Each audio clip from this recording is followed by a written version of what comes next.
Muy buenas tardes, bienvenidas, bienvenidos a una nueva actividad de la Facultad de Ingeniería y Ciencias de la Universidad Adolfo Ibáñez. Hoy nos convoca el conversatorio de nuestro magíster en Gestión y Emprendimiento Tecnológico, Innovación, Sustentabilidad y Competitividad. Les cuento, antes de presentar a nuestros invitados, les pido por favor que puedan encender sus cámaras a nuestros panelistas. Hoy, ¿cierto? En las preguntas, los comentarios que puedan ir haciendo, los deben ir dejando en la casilla de preguntas y respuestas que se encuentra en el menú inferior de la plataforma de Zoom y posterior, ¿cierto?, al conversatorio lo vamos a hacer llegar a nuestros panelistas. Sin más preámbulo, dejo con ustedes hoy, quiero presentar a Eduardo Vitrán, presidente del Club de Innovación y también, ¿cierto?, nuestro director académico del Magíster en Gestión y Emprendimiento Tecnológico, a Aldo Cerda, gerente de Bolsa del Clima, y en unos minutos más se va a sumar a nuestro conversatorio Víctor Pérez, el líder en minería verde. Sin más preámbulos, les doy la bienvenida. Muy buenas tardes, bienvenidos. ¿Qué tal, Wilfredo? Buenas tardes. Hola, Aldo. Buenas tardes a todos y todas. Voy a compartir una presentación breve. ¿Está habilitado? Sí, está habilitado. Un segundo. Ahí estamos. ¿Se ve? Se ve. Sí, se ve. La idea es que hagamos una presentación breve cada uno y después podamos conversar sobre este tema tan relevante, innovación, sustentabilidad y competitividad. Quiero compartir con ustedes este enfoque llamado de quíntuple hélice. Es algo que aprendí cuando trabajaba en algunos países de Europa que se estaban preparando para el programa de apoyo de la Unión Europea en investigación y desarrollo. Se llamaba ese programa, o se llama Horizon 2020, y diría alrededor de hace unos 10 años atrás. Académicos de Inglaterra principalmente hicieron este planteamiento de que había que evolucionar de la visión tradicional que teníamos en el mundo de la innovación, de este enfoque de triple hélice bien conocido, ¿no es cierto?, que caracterizaba la economía del conocimiento, en que interactuaban en forma virtuosa la academia, el Estado y los negocios y la empresa. Eso es lo que se llamaba, ¿no es cierto?, la economía del conocimiento. La cuádruple hélice surge con mucha fuerza cuando los desafíos de innovación y de inversión significativa empiezan a encontrar obstáculos que tienen que ver con las comunidades.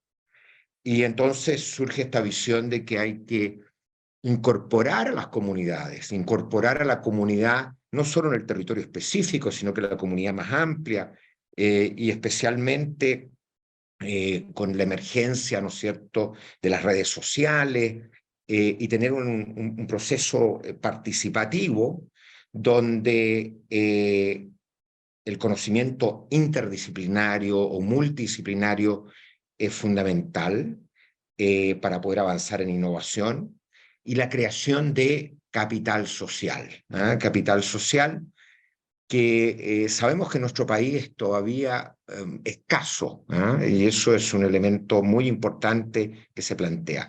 Y la quíntuple hélice surge del imperativo de abordar el desafío del cambio climático y la sustentabilidad ambiental. Y en realidad en este programa marco europeo, el objetivo de mitigación de gases de efecto invernadero asociado a algunos temas locales, ambientales, se transforma en un driver de innovación fundamental. Bueno, y traigo esto a colación porque en nuestro país estamos enfrentando, ¿no?, una serie de oportunidades muy interesantes para poder desarrollarnos. De alguna manera, el fortalecimiento de la acción climática, dado nuestra dotación de recursos naturales, nos genera una oportunidad. Pero si no somos capaces de abordar estas oportunidades con un enfoque de quíntuple hélice, difícilmente vamos a ser exitosos. Por lo tanto, aquí estamos hablando de un proceso de innovación que va más allá del ámbito tecnológico, sino más bien de un proceso de innovación social. Luego del COVID, y yo diría la guerra o la invasión de Rusia de Ucrania, la resiliencia y la sostenibilidad surgen como objetivos clave de los negocios. Este monito muestra que el COVID fue un round preliminar y que la real amenaza, que puede llegar a ser irreversible, es el cambio climático. El IPCC, que es el panel de expertos de cambio climático, acaba de hacer una actualización, probablemente influido en parte por la crisis energética europea, pero la conclusión es más dramática que la última COP. Básicamente se acabó el tiempo o se acaba el tiempo y todos los objetivos que se habían planteado según el panel de expertos para el año 2050 tienen que transformarse en metas para el año 2040. De otro modo, no vamos a tener ninguna posibilidad de cumplir el objetivo que se planteó en París, ¿no es cierto?, de mantener 1,5 grados por debajo el crecimiento de la temperatura. Hoy día ya el crecimiento de la temperatura respecto a la época preindustrial es 1,1 grado y se va acelerando. Efectivamente, los europeos son los que han tomado el liderazgo en este tema, y lo que muestro acá en el Green Deal, que se hizo un acuerdo antes de la última COP, es un compromiso de los países europeos muy, muy importante de hacer reducciones que ahora deberían fortalecerse. Y la traigo a colación porque incorpora un elemento que es sumamente relevante para nuestras economías exportadoras, que es el Carbon Cross-Border Tax, un impuesto a las exportaciones en frontera dependiendo de la traza de carbono que traigan las exportaciones y el diferencial de impuesto al CO2 que tenga los países de destino respecto a los países de origen. Y eso especialmente en materias primas. Hay siempre algo de proteccionismo en esto y por lo tanto aquí se generan en acero y algunos temas, pero esto ya es una política, además de un acuerdo de libre comercio entre la Unión Europea y Japón que va en la misma línea. Entonces, la sostenibilidad económica, en términos también de emisiones locales, globales, economía circular, valor social y compartido, se transforman en un driver fundamental para el desarrollo de negocio. La resiliencia, no solo a propósito de la disrupción de las cadenas de suministro que se generaron con la guerra en Europa, sino también por el problema de cambio climático. Chile está viendo, ¿no es cierto?, que necesita fortalecer la adaptación al cambio climático. Las tormentas de fuego del 2017 y de este verano han sido factores destructivos tremendos, con impactos ambientales, económicos, sociales y en vidas humanas. Y por lo tanto, los temas de adaptación son un ámbito, en mi opinión, descuidado, que requiere una innovación en los instrumentos, en lo público y en lo privado. Y obviamente, cuando un país como el nuestro es solo un 0,26% de las emisiones globales, el esfuerzo de descarbonización que tiene que ver con la oportunidad de los mercados globales en este nuevo contexto, tiene que ir asociado a proyectos que sean sinérgicos con la creación de valor en los territorios, rentabilidad social y privada en los territorios. Sabemos que el proceso de transición energética y de avance hacia la sostenibilidad tiene que ver con un conjunto de desarrollos tecnológicos que son las buenas noticias que nos permiten todavía abrigar un cierto optimismo, cierto, moderado optimismo, de que si el planeta se pone el propósito, va a poder lograr estos objetivos. Muchas de estas tecnologías hoy día son rentables y lo que ocurre, ¿no es cierto?, es el legacy de la inversión realizada en el pasado, pero eso mismo nos llama la atención, que si no actuamos pronto, cuando hacemos inversiones intensivas en CO2, se van a mantener por muchos años. Se ha hablado mucho sobre innovaciones en este ámbito y en Chile ha surgido con mucha fuerza el tema del hidrógeno y el hidrógeno verde.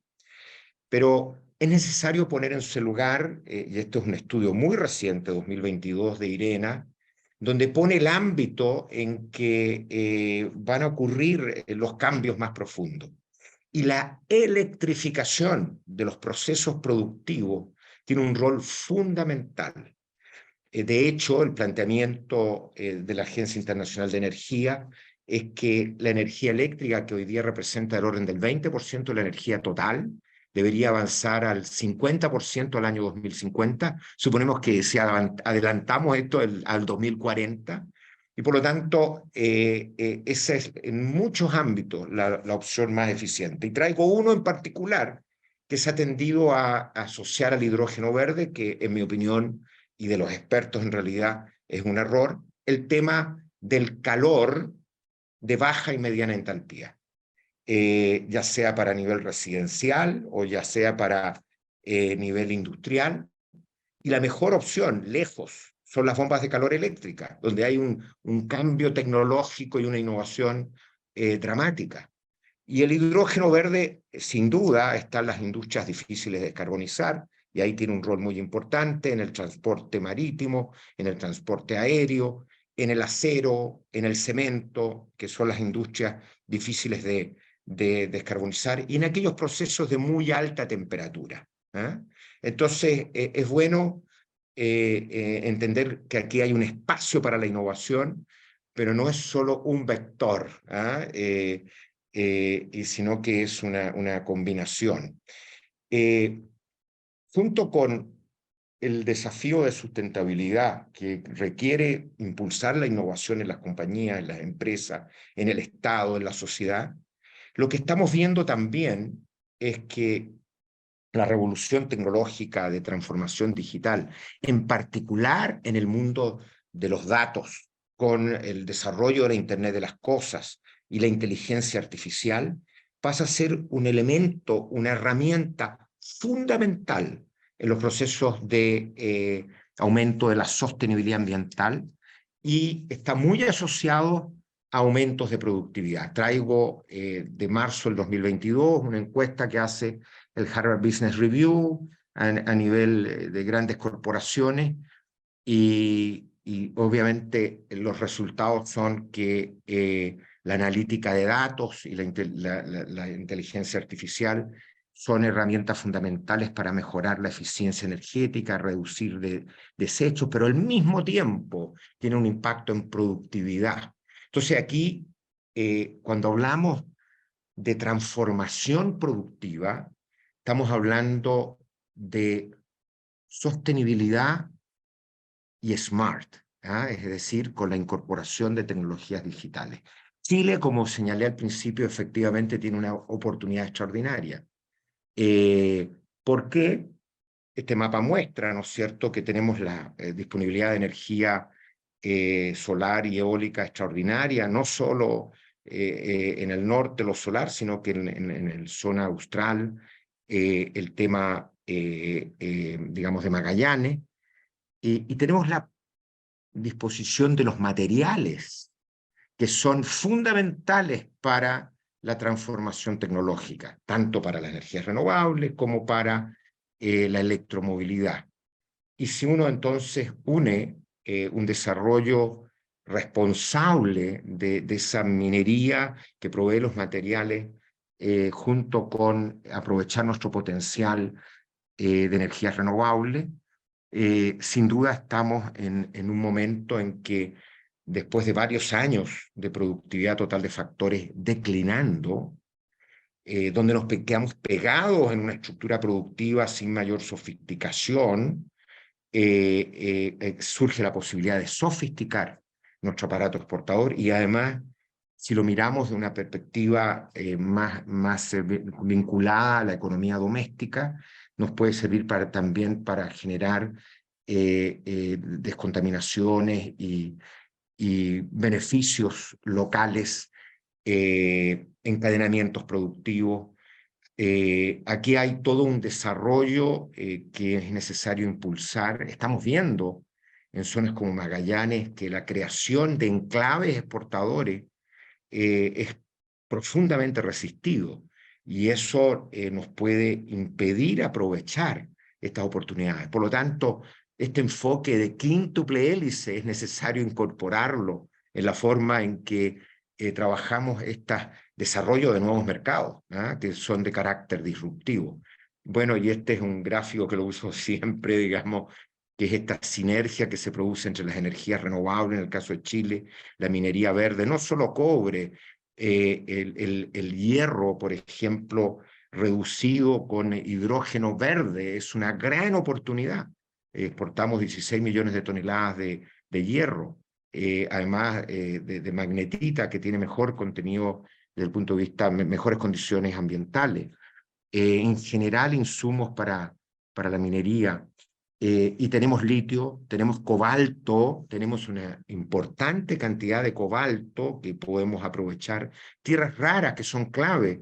Y no solo estamos hablando entonces de electromovilidad, obviamente electromovilidad, un litio significativo, 4 veces más cobre, pero también las energías renovables, pero también la construcción sustentable requiere cobre y requiere, si la vamos a certificar, requiere cobre verde.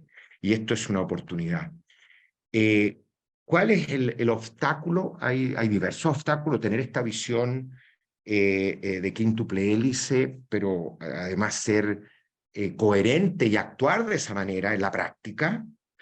Y la otra desafío fundamental es que estos avances requieren la transformación digital de las organizaciones y de los procesos. Hay un enorme potencial de aumento de productividad y de reducción o de aumento de eficiencia energética simplemente a través de la incorporación de Internet de las Cosas, de la incorporación de inteligencia artificial, de la integración de los procesos productivos con datos que son incorporados en la toma de decisiones. Y la traba fundamental, y esto lo dice, como ven, yo soy hincha del Harvard Business Review, en julio del 2020 lo dice que la traba no es la tecnología. La tecnología se puede comprar, se puede desarrollar, el problema es la cultura de las organizaciones. Tenemos que pasar de organizaciones con silos a unos espacios de cooperación interdisciplinaria. Tenemos que permitir que los datos nos desafíen nuestras creencias. Y eso es muy importante. El deep learning, ¿no es cierto?, de la inteligencia artificial, claro, hay algunos temas éticos que hay que abordar también, pero genera resultados impresionantes. Proyectos rígidos, la aversión al riesgo, la necesidad de moverse a enfoques ágiles, el concepto del Lean Startup, incorporarlo en los procesos de toma de decisiones. Y aquí el rol clave del liderazgo. El liderazgo tiene que motivar y liderar en el cambio. Y para ello ellos mismos tienen que tener una comprensión profunda del alcance de las tecnologías.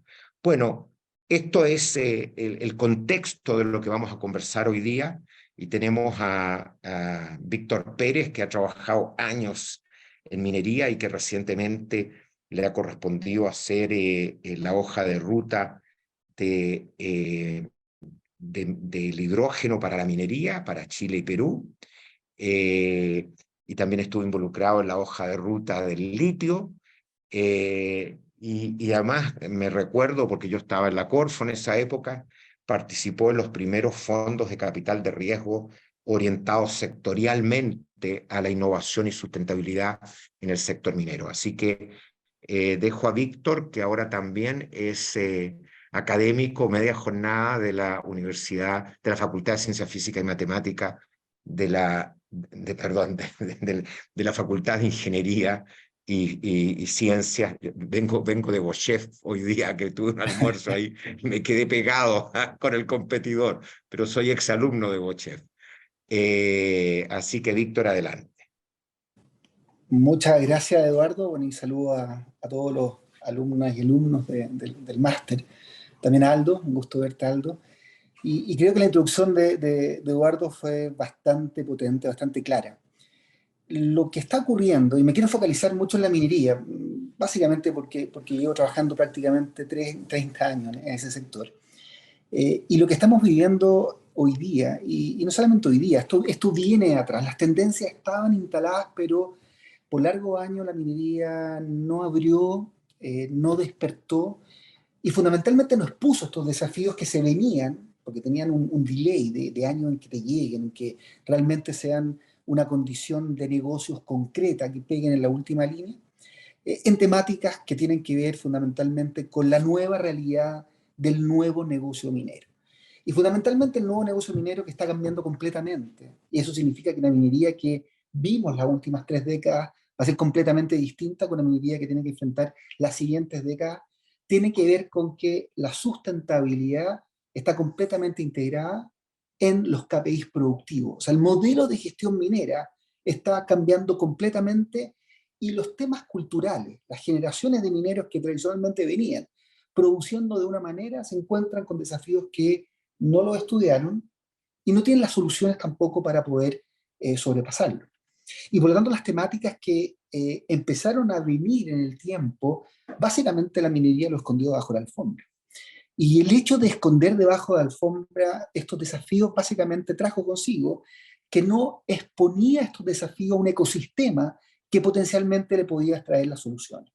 Le podía empezar a trabajar en las temáticas que eran muy complejas.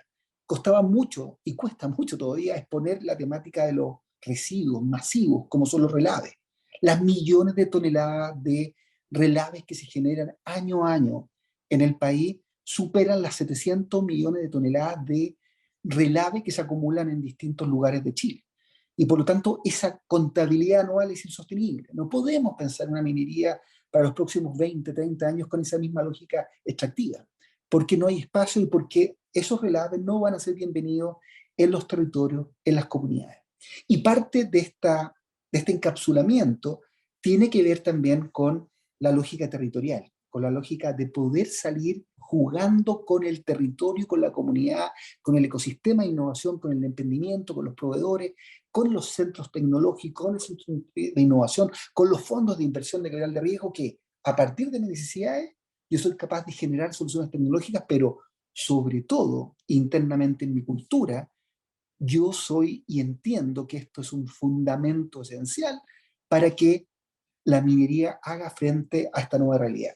Y lo que nos pasa en Chile, no solamente en Chile, está ocurriendo. Esto es una temática global, está ocurriendo en todos los distritos mineros que conocemos hoy día.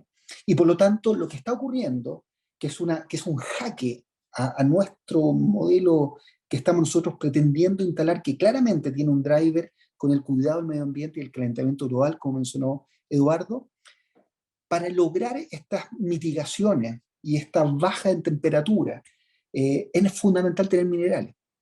Pero no basta con producir minerales de la forma que traíamos anteriormente, porque las tendencias en la electromovilidad, las tendencias que hay en las energías renovables que son limpias, van a requerir minerales limpios. Por lo tanto, tiene que haber una sincronía entre lo que quiere consumir la humanidad y la forma de producir los elementos que componen esta transición energética o esta electromovilidad o lo que estamos viviendo en términos de básicamente cuidar el planeta. Y hoy hay los principales protectores del patrimonio natural que tiene hoy día Chile, para ser más claro, en temáticas de glaciares, salares, humedales, ríos, temas hídricos, es la propia comunidad. Entonces, más allá de los permisos, de la estructura que nosotros estamos visualizando como la lógica permisiva suficientemente habilitadora para hacer un negocio, eso ya no ocurre. Desde unos meses que Perú está muy complicado con el tema comunitario, un tema más político que está radicado en las comunidades, pero muchos proyectos como Conga, muchos proyectos como se han atrasado producto de la poca vinculación territorial. Y lo que pide el territorio fundamentalmente tiene que ver cómo yo logro participar en esta transformación que me invita a un megaproyecto minero. Más allá del hoyo que deja un megaproyecto minero, más allá del relato que deja el proyecto minero, es fundamental que desde el inicio, la concepción, básicamente pareado con la exploración geológica, estamos nosotros vinculando al territorio de sus comunidades. Porque ahí hay un apetito de transformación, de participación, que puede venir por el emprendimiento, la provisión de suministro, el desarrollo de talento humano, capital humano, y en ese sentido se dan y se empiezan a destrabar y se empieza a dar la bienvenida a estos proyectos que son de envergadura importante. Creo que la minería tiene dos realidades. Va a ser muy complejo desarrollar greenfields de cero hacia adelante. Es compleja. Estos billones de dólares de inversión, más allá del marco normativo, de que se aprueben proyectos, tiene mucho que ver con que hay una aceptación social del proyecto en el territorio donde va a ocurrir. Y por lo tanto hay una oportunidad muy interesante, sobre todo en la pequeña y mediana minería, donde vamos a encontrar ahí espacios de mayor escalamiento tecnológico, porque también la minería, y la gran minería en particular, es muy lenta en incorporar la tecnología.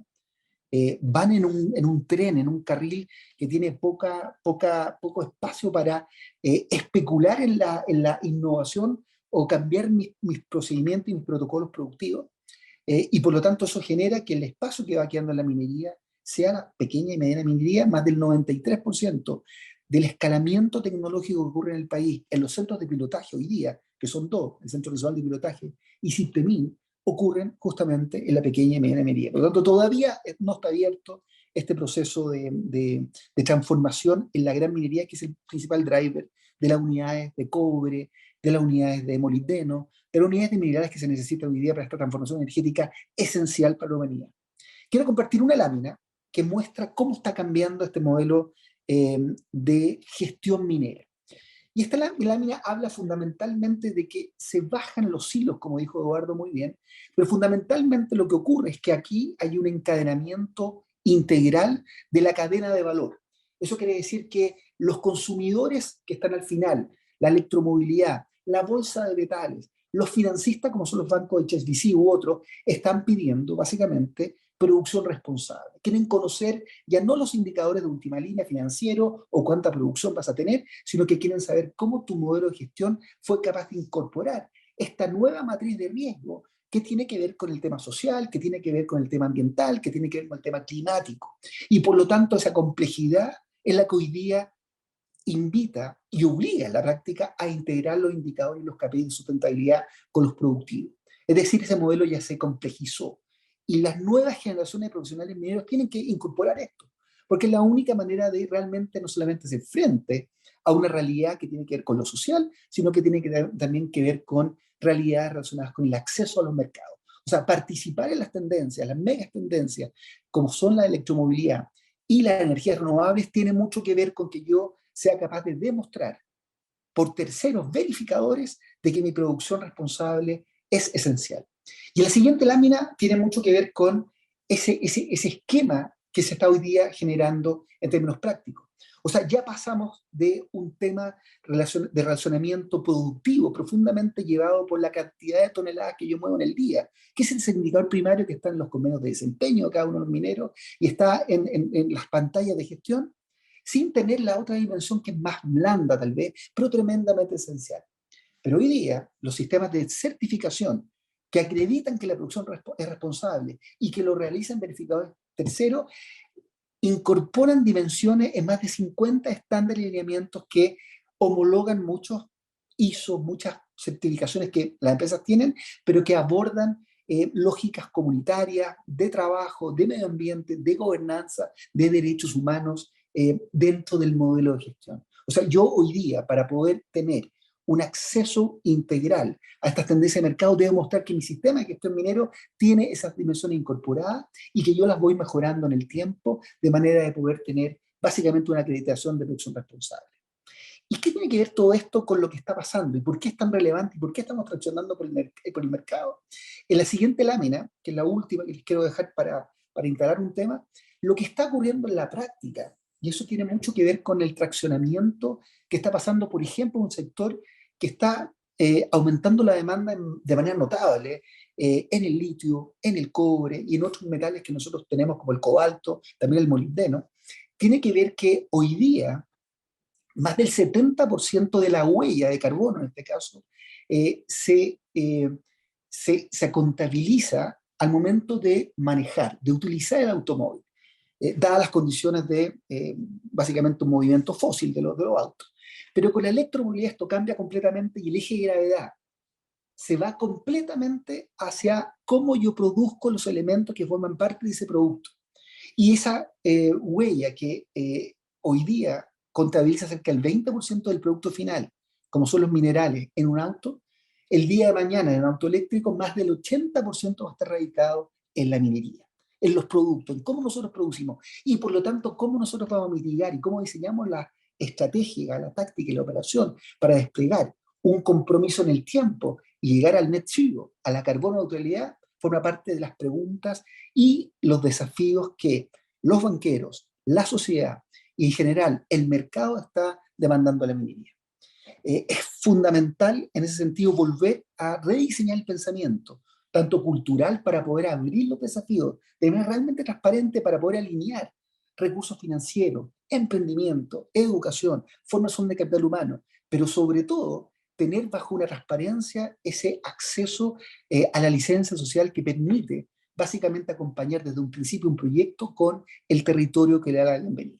Ese es el desafío que tenemos en Chile, que tenemos en toda la región latinoamericana, en los países mineros, en todo el mundo. Y es el principal cuello de botella para responder con el cambio climático, porque si no logramos hacer una minería verde, como señaló Eduardo, vamos a ser incapaces de llegar a tiempo con los indicadores, con los compromisos de mitigación que están relacionados con el cambio climático. Ese es el primer concepto que me gustaría dejar acá, Eduardo, y abro los comentarios para Aldo. Está muteado. Sí, muchas gracias, Víctor. La idea es movernos ahora desde los recursos naturales no renovables a los recursos naturales renovables, los cuales Aldo ha tenido una vasta experiencia de muchos años. Trabajamos juntos en Fundación Chile, los temas forestales, pero además en otros países en consultoría y hoy día complementado con su rol en la Bolsa del Clima como gerente de la Bolsa del Clima. Así que tiene una visión muy, muy interesante. Veamos, adelante, Aldo. Muchas gracias, Eduardo. Gracias, Víctor, también por la antesala de la provocación. La idea es que dejar un espacio, un conversatorio, más que una presentación, así que voy a solo tomar parte de la provocación que hizo Eduardo y de los temas que planteó Víctor. En el rol que, por ejemplo, pueden tener las certificaciones. Como mencionaba Eduardo, tuvimos una experiencia hace más de 20 años desarrollando los primeros sistemas de certificación de sustentabilidad forestal, que eran claves para que el sector forestal pudiera acceder a los mercados. Era una condición habilitante para acceder a los mercados, tanto que cuando se evaluaron los 5 proyectos más importantes de la historia de la Fundación Chile, el proyecto de certificación forestal fue segundo después de los salmones, con una evaluación bastante apretada, podría haber sido superior. ¿Y por qué? Porque era un habilitante de mercado increíble.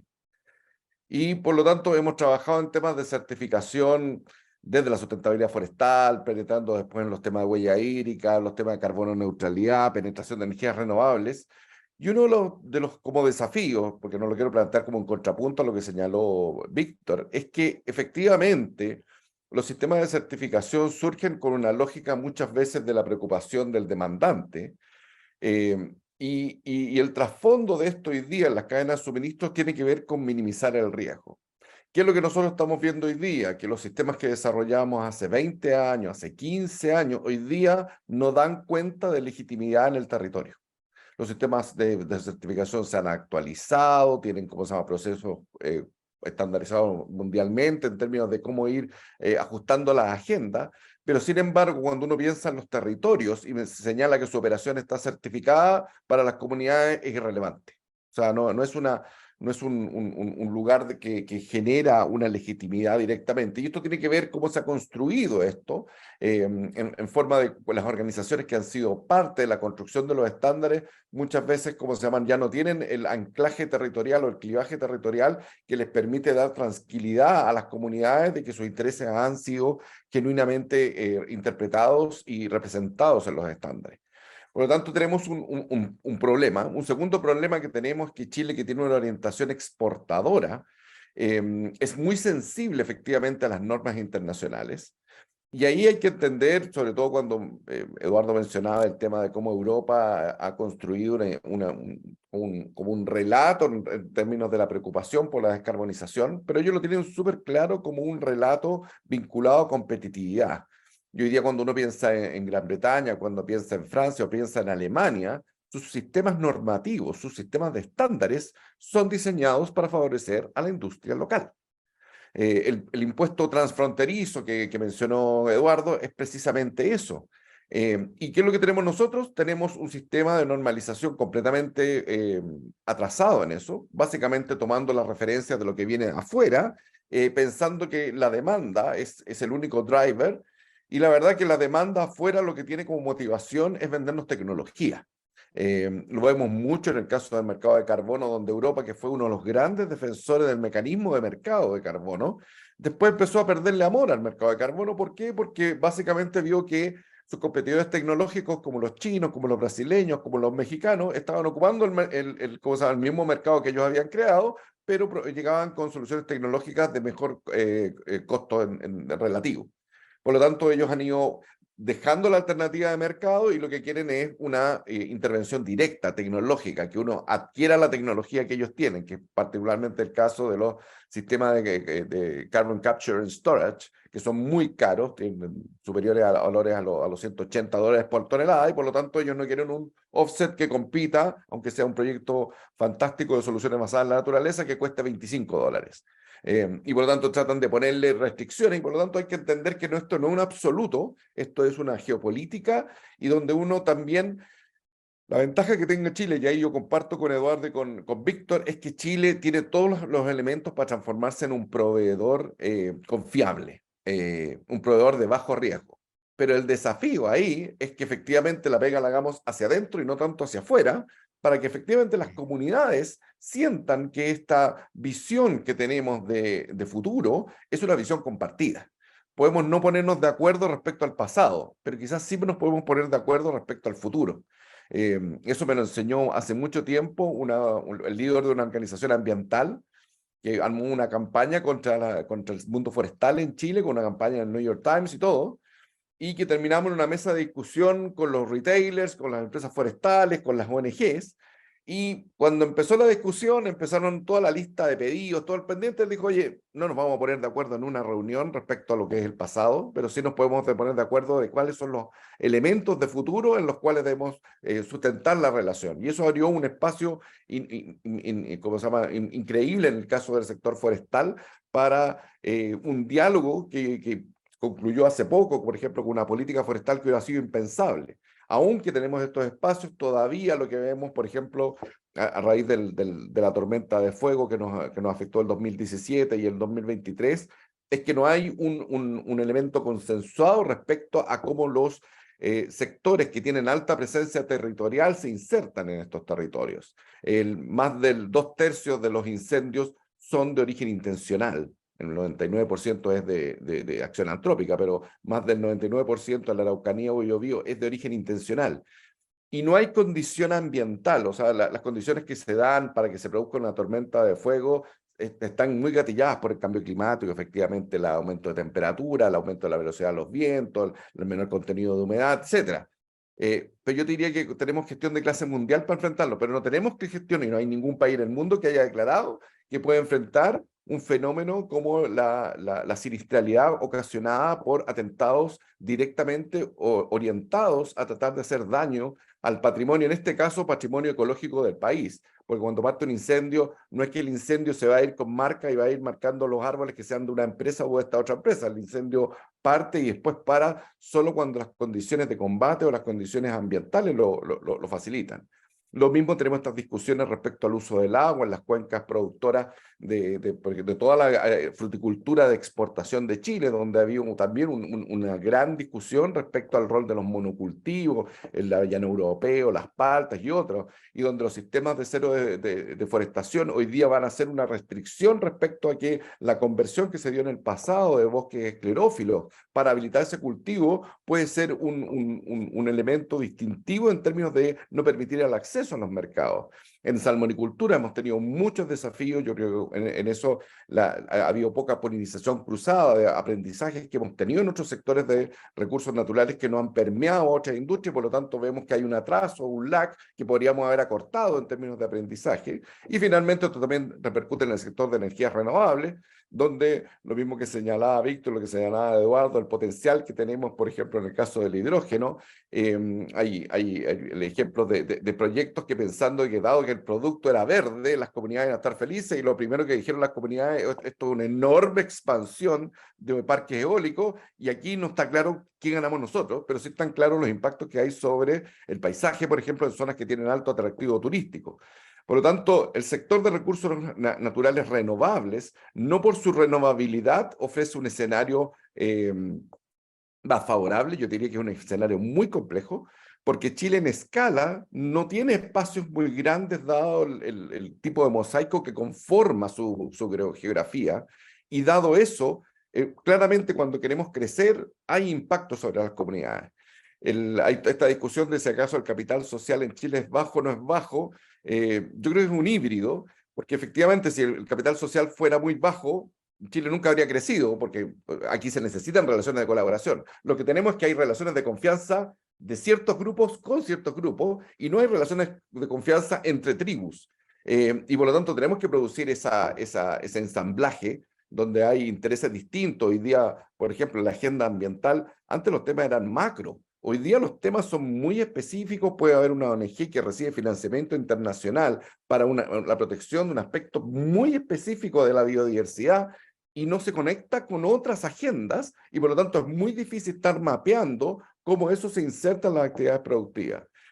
Víctor planteó la posibilidad de que de las certificaciones sea un canal. Yo no digo que no sea el canal, yo digo que es un canal que tiene también restricciones, pero también oportunidades, sobre todo cuando esas oportunidades lo que queremos transmitir es que sea menos riesgo, sea un proveedor de menos riesgo. Y en eso probablemente tengo una visión más de vuelta de que hay que estar mirando y mapeando lo que está pasando afuera, pero finalmente los sistemas de certificación tienen que anclarse mucho a lo que es legítimo para las comunidades, y en eso hemos tomado muchas recetas de afuera y hay que hacer más desarrollo in-house. Muy bien, Aldo, muchas gracias. Yo tenía, a propósito de este tema que planteó Víctor, del vínculo con las comunidades en la minería, y el imperativo de avanzar hacia una economía circular, esto ofrece oportunidades de desarrollar actividad económica en el territorio, pero en la práctica no vemos, por lo menos yo no veo los espacios de colaboración para que esto ocurra, ¿ah? Y lo que se hace es que se trasladan, incluso con enfoque economía circular, productos largas distancias, en vez de resolver con industrias más locales y generando empleo, etc. ¿Qué pasa ahí? ¿Cómo resolver esos temas? ¿Ah? Porque efectivamente la minería circular puede ofrecer ahí un espacio enorme para generar actividades locales que incluso va más allá de la actividad minera propiamente tal. Claramente. Ahí hay un punto que no es menor.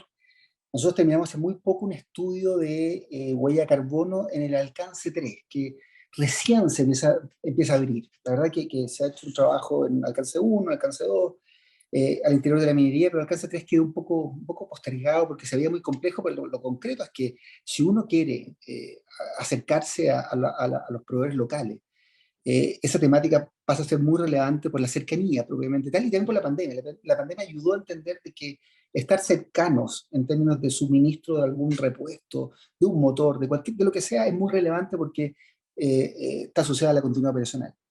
Y hoy día nos damos cuenta que en esa encuesta prácticamente un 95% de los proveedores chilenos particularmente, no los grandes, que son muy pocos, pero la gran mayoría de proveedores territoriales, la mayoría, nunca había hecho un cálculo de huella de carbono, no conocen la temática, no lo entienden. Sin embargo, cuando abríamos la pregunta y le decíamos a ellos, ¿qué pasa si nosotros te acompañamos y te entregamos un poco los modelos para el cálculo, para que tú entiendas cómo tienes una línea base, puedes medir cuál es tu huella de manera gestionable en el tiempo? Más de un 97% respondió que sí, que quería ir con este ejercicio, y eso ha movilizado, partido con Codelco, y hay otros grandes mineros que están movilizando sus proveedores porque se dan cuenta que tienen que impactar el territorio. En el fondo, el suministro y las cercanías de la cadena de valor hoy día forman parte de la estrategia de vinculación territorial.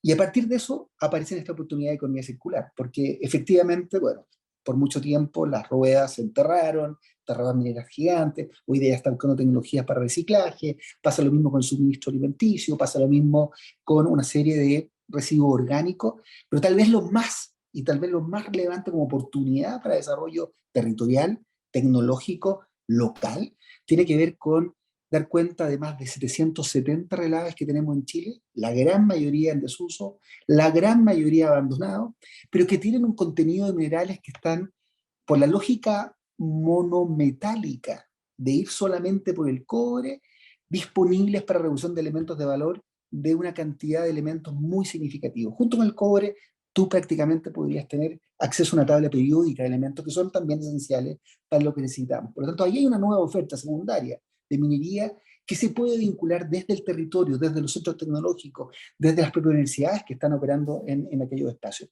Ahí ciertamente tenemos una tremenda oportunidad, pero tenemos que estructurarla, tenemos que habilitarla, tenemos que sacar las muestras, tener la mineralogía, tener los componentes y ahí empezar a abrir un poco el naipe que permita estructurar tecnologías que habiliten esta oferta, nueva oferta. Así que el potencial está, sin duda. Requiere saber, bueno, cuál es la línea base, dónde estamos parados en todo ámbito de acción, consumo, residuos, emisiones, abiertamente, en qué compuesto lo tenemos, y a partir de eso empiezan el propio dinamismo del emprendimiento, de los ecosistemas financieros y también de innovación a entregar soluciones que son acordes a lo que requiere esta nueva minería.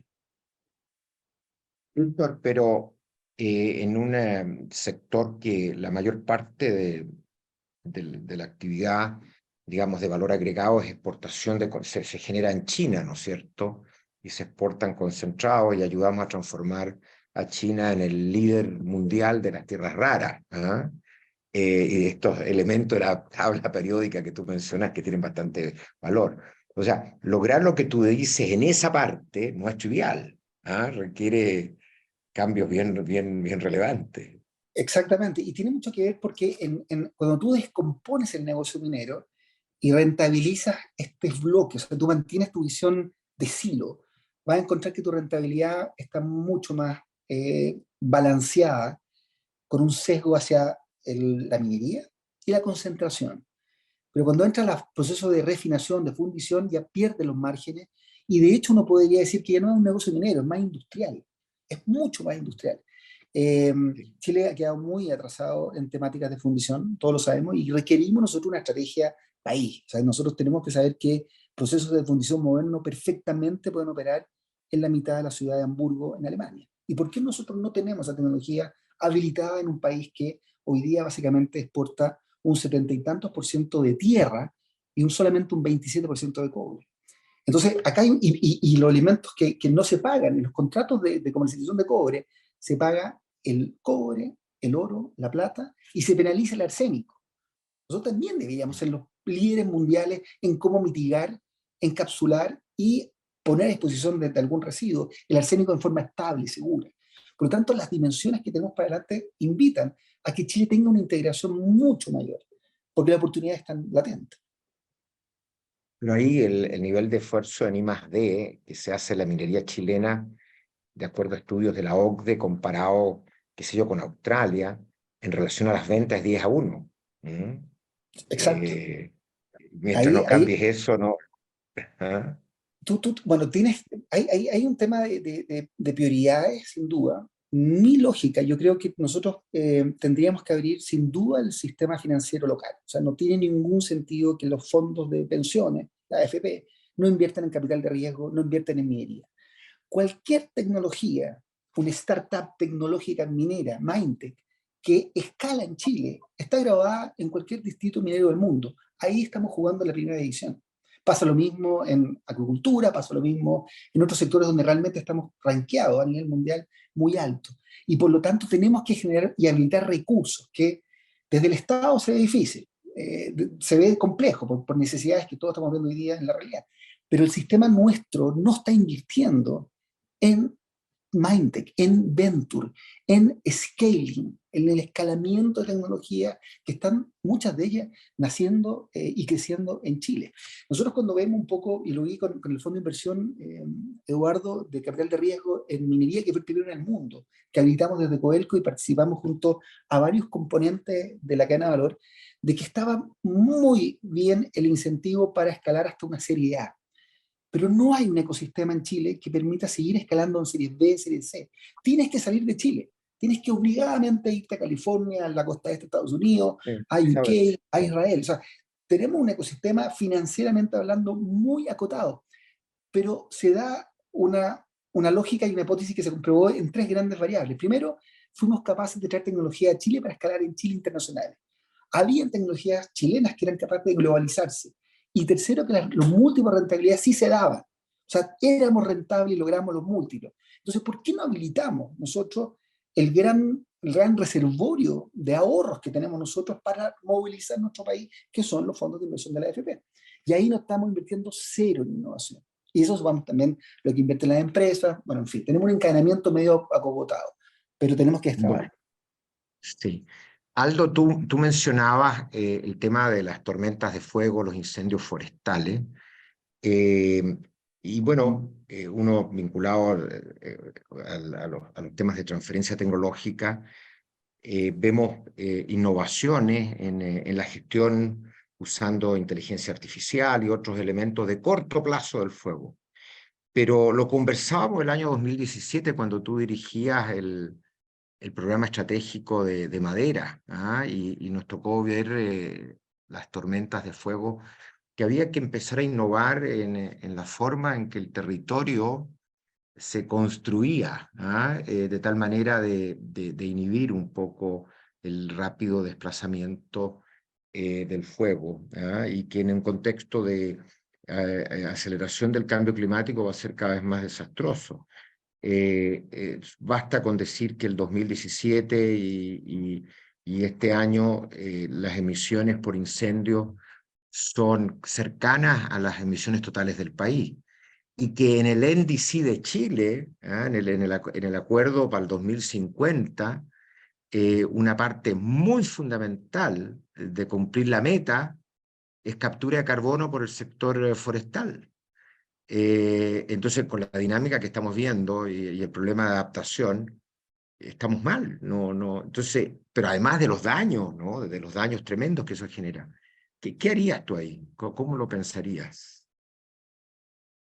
Mira, no hay una respuesta única, pero creo que podríamos conversar un poco uniendo lo mismo que estaba señalando recién Víctor, que creo que es importante. Nosotros tenemos, cuando Estados Unidos cambió la estructura de propiedad del sector forestal y los bosques le empezaron a pertenecer a fondos de inversión, que lo hicieron básicamente porque se comportaban como un real estate y el real estate no estaba afecto a impuestos. Básicamente las empresas forestales se transformaron en empresas industriales. Y por lo tanto, todo lo que nosotros hacíamos en biotecnología, donde Estados Unidos era la cuna, empezó a perder interés porque los fondos de inversión no interesaba esa dimensión. Ellos tenían fecha de término y por lo tanto les interesaba mucho más el negocio en los próximos 10 años. Entonces, cuando uno dice, ¿dónde están las capacidades de investigación de punta en el sector forestal hoy día, más allá de los institutos de investigación que son más de concepción más pública, a través de la universidad y todo, pero en el mundo privado, se movieron desde las empresas en Estados Unidos a Sudamérica? Hoy día las mejores capacidades probablemente están en Chile y Brasil. Ya no están en Nueva Zelanda, donde alguna vez nosotros fuimos a buscar estas capacidades, están acá. Por lo tanto, la escala que tienen las compañías chilenas, que tenemos 2 compañías de clase mundial en esto, también nos permite pensar que ciertas soluciones podrían ser de clase mundial. Cuando Andrés Weintraub y Rafael Epstein hicieron los modelos de optimización logística hace ya casi 3 décadas, Chile era un referente en logística, no solo forestal, después sirvieron otras cosas, pero era un referente de optimización. Hoy día este mismo grupo está volviendo al sector, trabajando en los esquemas de cómo se pueden modelar los incendios. Y efectivamente las soluciones que van encontrando son muy sofisticadas, en términos de que no es este simplismo de que, oye, lo que tenemos que hacer es aumentar el tamaño de los cortafuegos. En Chile, tú aumentas el tamaño de los cortafuegos, lo que vas a tener es una toma inmediato y vaya a tener un problema de interfaz urbano-rural, de gente que ahora, como antes no estaba y ahora está ahí al medio. Hoy día el 80% de los cortafuegos en realidad casi no tienen mucha utilidad porque la forma en la cual se desenvuelven, evolucionan los incendios, tienen ciertos patrones y ellos hacen millones de modelaciones y dicen, oye, da lo mismo que partió por aquí, partió por acá, se fue por acá y por lo tanto los cortafuegos tienen cierto rol en ciertas partes. Pero básicamente lo que hay que propender es a una lógica donde la cobertura, nosotros pasamos de una cobertura hace más de un siglo atrás que era de bosques nativos, fueron completamente destrozados en la zona central y Chile se transformó en un país exportador agrícola extensivo hasta que básicamente destruyó los suelos y dejó todo el territorio que está entre la región metropolitana y hasta la novena, cuando se ven fotos de la época, básicamente despejado y con el suelo con altas tasas de erosión. El sector forestal estableció las plantaciones en esa zona en su mayor parte y por lo tanto tuvo escala porque lo que hubo fue una destrucción. Pero se generaron paños muy largos continuos de, ¿cómo se llama?, de formación vegetal que hoy día en este fenómeno de ocurrencia de incendios hace que los incendios sean muy difíciles de combatir. Entonces, eventualmente lo que tenemos que introducir ahora es una lógica más de mosaico. Una lógica de mosaico y conectividad. Los bosques nativos, por ejemplo, para efectos de conservación de biodiversidad, necesitan una conectividad. Hay algunos ejemplares, Simone te ha hecho unos trabajos súper bonitos, donde dice, ¿sabes que la conectividad aquí puede ser plantación y bosque nativo? Pero hay otros donde son muy específicos del nativo y uno tiene que generar estos corredores. Parte importante de la reforestación, y lo tenemos que aprender de otras experiencias. En Brasil, por ejemplo, por ley, el 20% de la superficie que uno reforesta tiene que ser nativa. Y por lo tanto, la función productiva está subsidiando la recuperación, ¿cómo se llama?, de las áreas de conservación. Me parece que eso es algo que nosotros podríamos investigar, no forzar que la gente tenga por ley que reforestar, pero darle la posibilidad de que si lo va a hacer, le libero la obligación, tiene que ser en esta modalidad. Pero al mismo tiempo complementarlo con usos agrícolas en el territorio. ¿Qué nos pasó? Que uno ve, por ejemplo, la situación de California, donde los incendios forestales son también muy frecuentes y cada vez con mayor intensidad, y en California la combinación de las plantaciones de vides con los árboles hace que las plantaciones de vides, que tienen mucha menos biomasa, son un ralentizador en el caso de un incendio.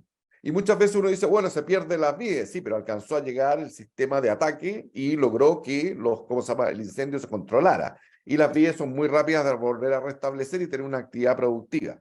En Chile, cuando la tercera publicó el fenómeno de esta lluvia de fuego que pasó, por ejemplo, por el Valle del Itata, las fotos son notables, porque efectivamente toda la plantación de viticultura del valle fue arrasada, pero los árboles, al contrario, están todos verdes.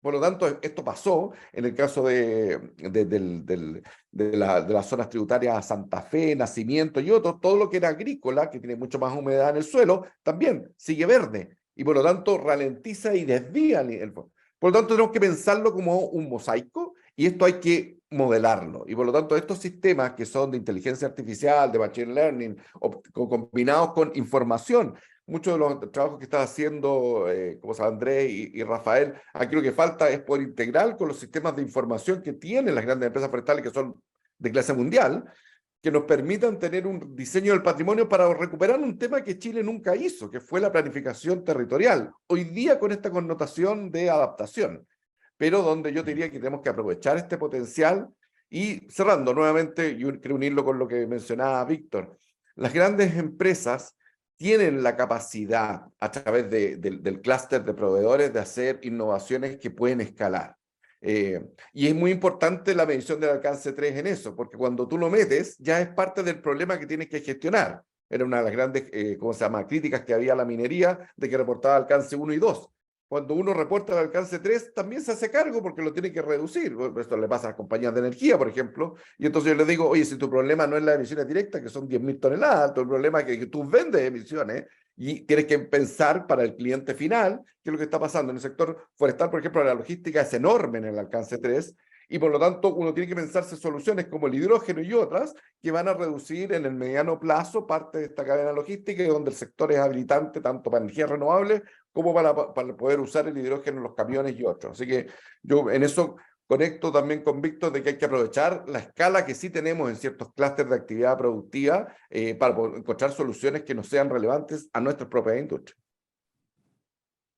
No encontramos soluciones que le hagan sentido a las comunidades. Tenemos un desafío de crecimiento económico muy, muy complejo, ¿ah? Porque estos son los ámbitos en que podemos avanzar y sofisticar.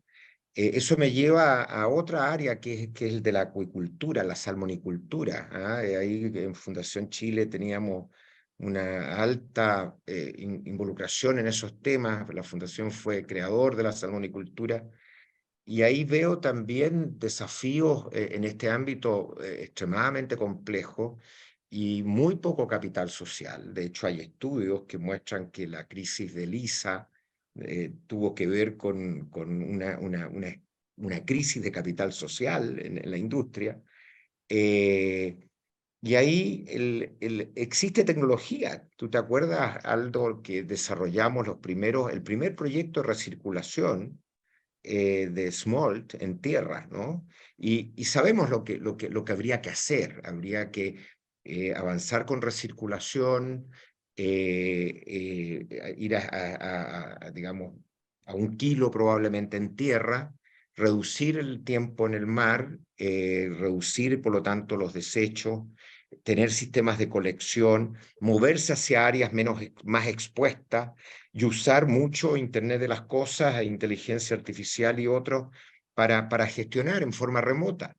Pero eso requiere un acuerdo de la industria que siempre ha estado muy fragmentada y con dificultad de tener visión compartida, y el Estado, porque hay que relocalizar a áreas más expuestas a las actuales balsas jaulas, etcétera, para poder además hacer, esto requiere enormes inversiones, requiere innovación. Se ha ido generando en torno a la Puerto Varas un cierto clúster de innovación con tecnologías digitales.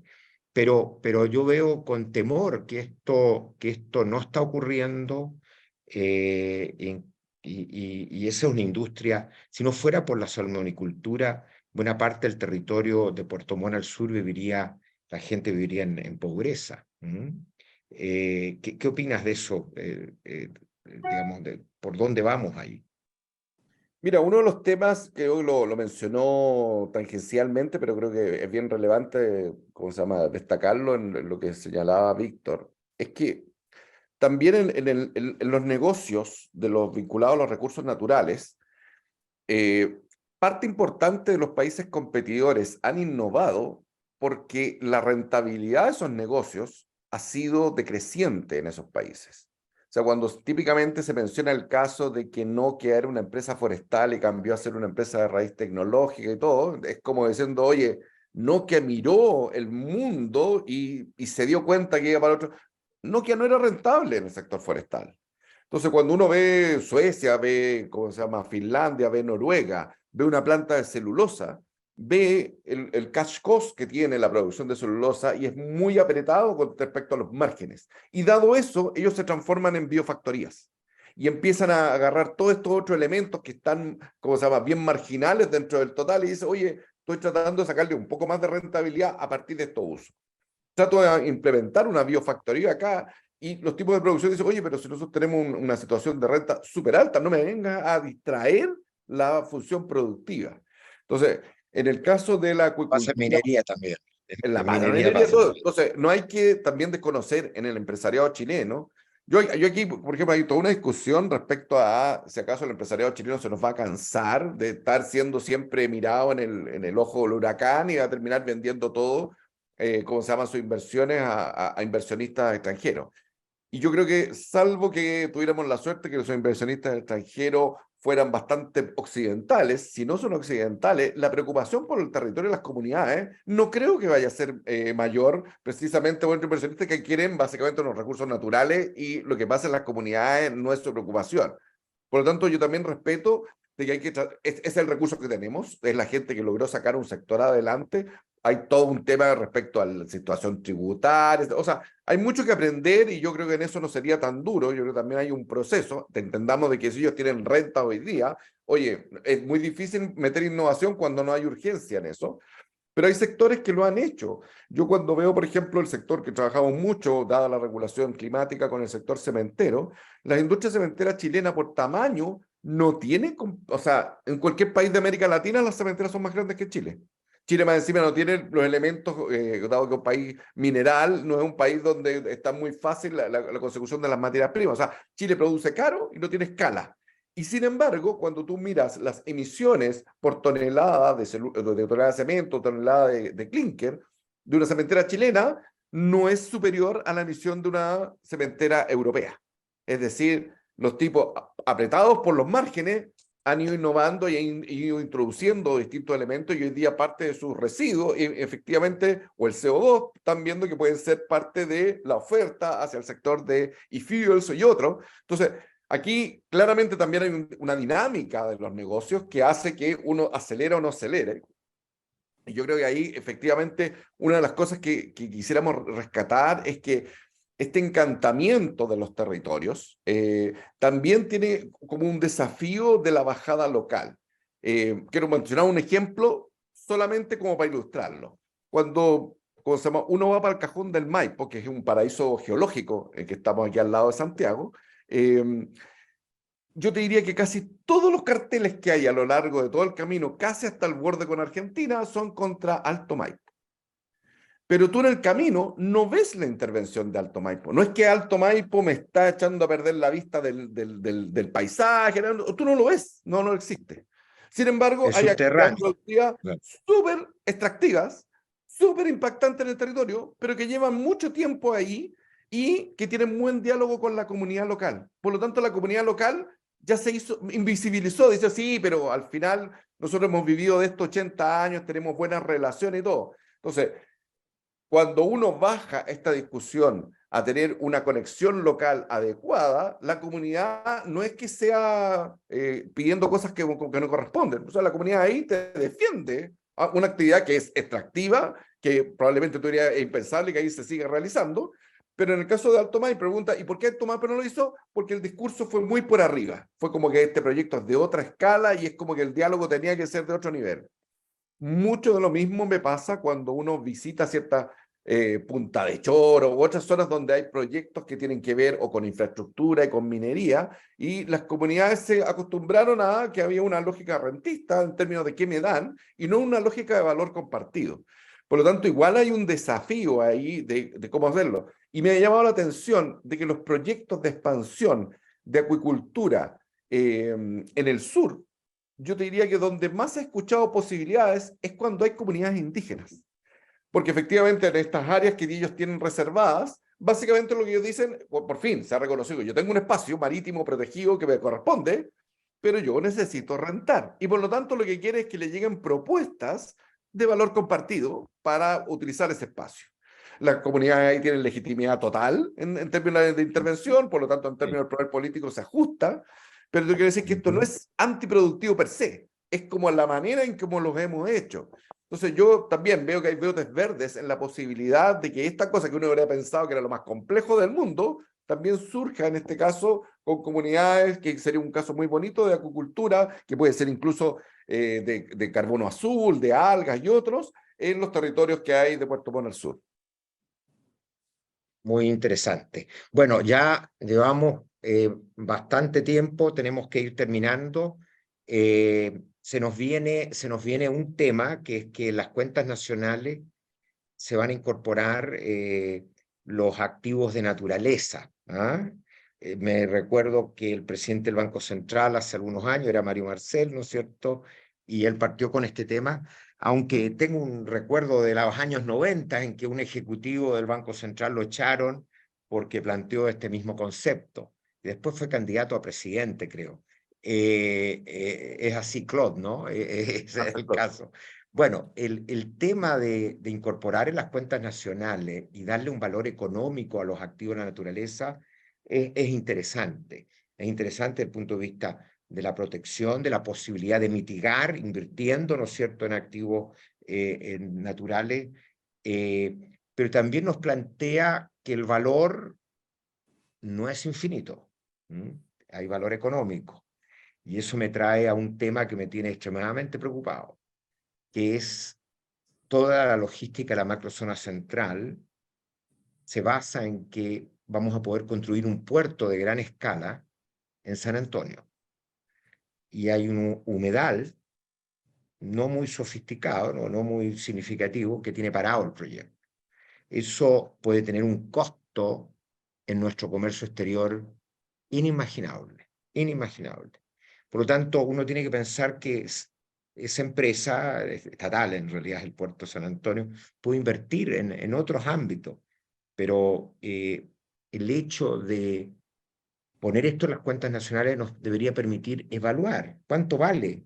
Hay un valor económico asociado al recurso natural, a la naturaleza. No es infinito, no es infinito. Y el costo de no hacer un puerto de gran escala para Chile es infinito. Significa una congestión.